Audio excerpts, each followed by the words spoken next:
بسم اللہ الرحمن الرحیم۔ السلام علیکم۔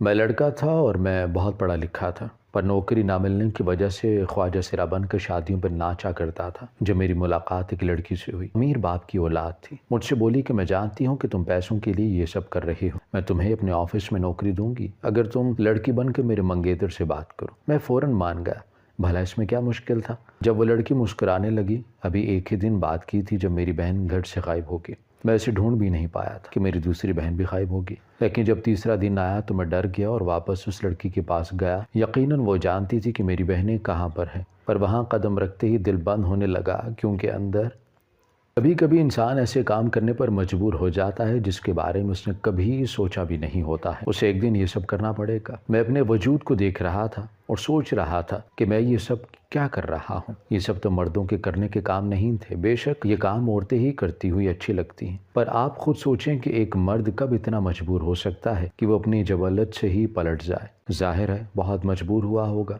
میں بھی بہت زیادہ مجبور تھا، میرے پاس اور کوئی راستہ بھی نہیں تھا۔ میں کہیں کھو گیا تو مجھے ایک بھدی سی آواز آئی، رک نہیں، کیا آج ناشتہ نہیں کیا ہے؟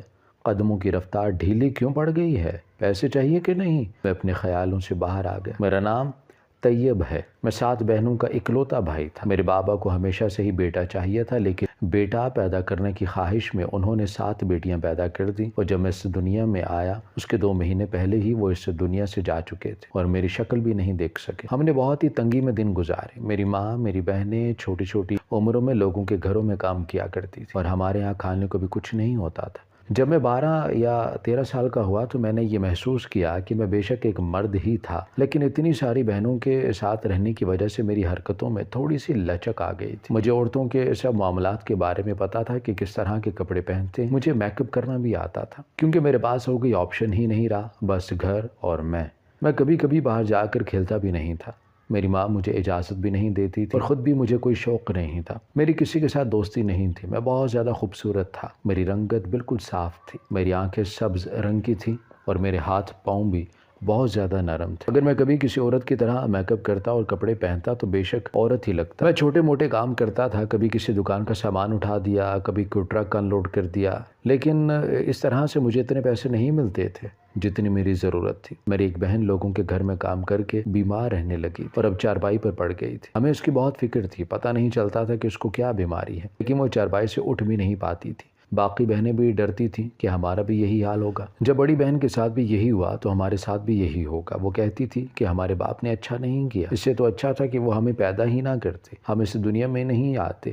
2 وقت کی روٹی کے لیے بھی کتنا ذلیل ہونا پڑتا، اور افسوس اس بات کا تھا کہ گھر میں صرف روٹی ہی مل رہی تھی اور تو کچھ نہیں ہو رہا تھا۔ نہ کسی کی شادی ہو رہی تھی، نہ ہی گھر کا کوئی سامان بن رہا تھا، نہ میری بہنوں کا جہیز بن رہا تھا، اور بنا جہیز کے ان کی شادیاں بھی ہونے والی نہیں تھی۔ میری سب سے بڑی بہن کی عمر 30 سال ہو گئی تھی اور سب میں 2 سال کا وقفہ تھا۔ ایک دن میں ایک جگہ سے گزرا جہاں کسی کی شادی ہو رہی تھی۔ میں نے شادی پر ایسا منظر دیکھا کہ میں حیران رہ گیا۔ اس شادی پر بہت سارے مرد ایک ساتھ تھے اور کوئی عورت یہاں پر ڈانس کر رہی تھی۔ یہ مرد اس کے اوپر ہزاروں کے نوٹ اچھال رہے تھے۔ زمین پر اتنے سارے نوٹ پڑے تھے کہ زمین دکھائی نہیں دیتی تھی اور اوپر سے نوٹوں کی بارش ہو رہی تھی۔ میں نے کہا کہ یہاں ہم جیسے لوگ 5 روپے کے نوٹ کے لیے بھی پورا دن محنت کرنے کے لیے تیار رہتے ہیں، اور یہاں ہزاروں کے نوٹوں کو پھینکا جا رہا ہے، وہ بھی ایک عورت پر آج واپس آتے آتے میرے دماغ میں ایک خیال آ چکا تھا۔ میں نے سوچ لیا تھا کہ مجھے کیا کرنا ہے۔ اس میں نے اپنا ایک دوست کو شامل کیا جو اس طرح کے لوگوں کو بھی جانتا تھا۔ اس نے کہا کہ دیکھ لو، یہ کام تم سے ہو جائے گا؟ میں نے کہا کہ ہاں، میں یہ کام کر لوں گا۔ میرا ارادہ تھا کہ میں بھی لڑکی بن کے لوگوں کی شادیوں پر ڈانس کیا کروں، کیونکہ مجھے عورتوں کا ڈانس آتا تھا اور میں اپنی آواز کو بھی عورت کی طرح بدل سکتا تھا۔ محسوس ہی نہیں ہوتا تھا کہ میں مرد بول رہا ہوں یا پھر عورت۔ جیسے ہی میں نے پہلے بتایا کہ میری رنگت بھی صاف تھی اور پاؤں بھی نرم اور نازک تھے، اس سے پہلے کہ مزدوری کر کے اپنا آپ خراب کر لیتا اور پھر اس قابل بھی نہیں رہتا، میں نے سوچ لیا کہ میں یہی کروں گا۔ میرے دوست نے کہا کہ ہم تیری اتنی تعریف اور مبالغہ آرائی کر دیں گے کہ تجھے فوراً کام ملنا شروع ہو جائے گا۔ دوسرے شہر سے ایک عورت آتی ہے، بڑی خوبصورت ہے، بڑا اچھا ڈانس کرتی ہے، سارے لوگ تجھے ہی بک کریں گے شادی کے ڈانس کے لیے، تو